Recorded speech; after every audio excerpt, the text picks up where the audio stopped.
அனைவருக்கும் வணக்கம்.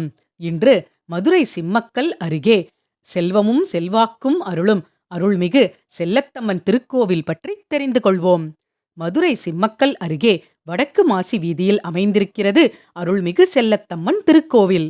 கோவிலின் மூலவராக செல்லத்தம்மன் திகழ கண்ணகியும் தனி சன்னதி கொண்டிருப்பது வேறெந்த தலத்திலும் இல்லாத அபூர்வ அமைப்பு என்கிறார்கள் பக்தர்கள். மதுரை அருள்மிகு மீனாட்சி சுந்தரேஸ்வரர் திருக்கோவிலோடு இணைந்த கோவில் இது. இங்கே வடக்கு நோக்கி 8 திருக்கரங்களுடன் காட்சி தருகிறாள் அருள்மிகு செல்லத்தம்மன். அந்த திருக்கரங்களில் மணி, அரிவாள், கத்தி, சூலாயுதம், கபாலம், உடுக்கை ஆகிய ஆயுதங்களை ஏந்தியிருப்பதுடன் அபயவரத முத்திரையுடன் அருள்பாலிக்கிறாள் இந்த அம்பிகை. காலடியில் அசுரன் முயலகன் வீழ்ந்து கிடக்க தனது வலது காலை மடக்கி இடது காலால் அசுரனின் தலையை மிதித்தபடி அமர்ந்த கோலத்தில் அருளும் அம்மனை தரிசிக்கும் கணத்தில் சிலிர்த்துப் போகிறது நம் மனது. செல்லத்தம்மனை நோக்கி பேச்சியம்மனும் அமர்ந்துள்ளாள். கண்ணகி கிழக்கு நோக்கி சன்னதி கொண்டிருக்கிறாள்.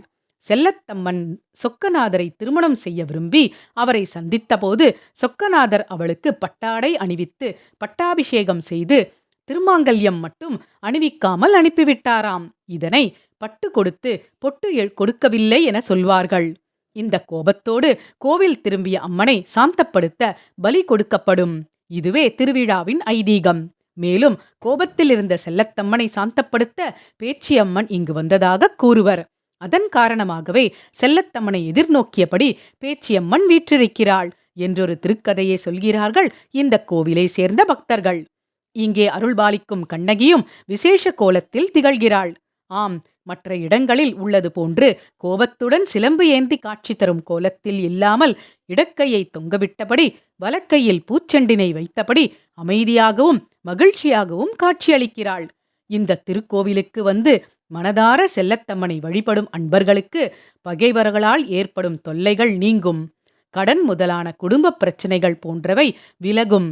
அம்மன் அருளால் வேண்டுதல் நிறைவேறப் பெற்ற பக்தர்கள் திருவிழாவின் போது தீச்சட்டி, முளைப்பாரி, பால்குடம் எடுத்தல், உருவச்சிலை காணிக்கை வைத்தல் போன்ற வேண்டுதல்களை செய்து அம்மனை வழிபடுகிறார்கள். கண்ணகியின் சரிதத்துக்கு சாட்சியாகவும் செல்லத்தம்மனின் அருள் சாநித்தியம் நிறைந்து திகழும் ஸ்தலமாகவும் திகழ்கிறது இந்த ஆலயம். அடுத்த முறை மதுரை மீனாட்சி சொக்கநாதரை தரிசிக்க வரும் அன்பர்கள் அவசியம் இந்த கோவிலுக்கும் வந்து செல்லத்தம்மனையும் வழிபட்டுச் செல்லுங்கள். அவள் அருளால் உங்கள் வாழ்வில் சகல செல்வங்களும் செழித்தோங்கும். ஓம் சக்தி. நன்றி. வாழ்க வளமுடன்.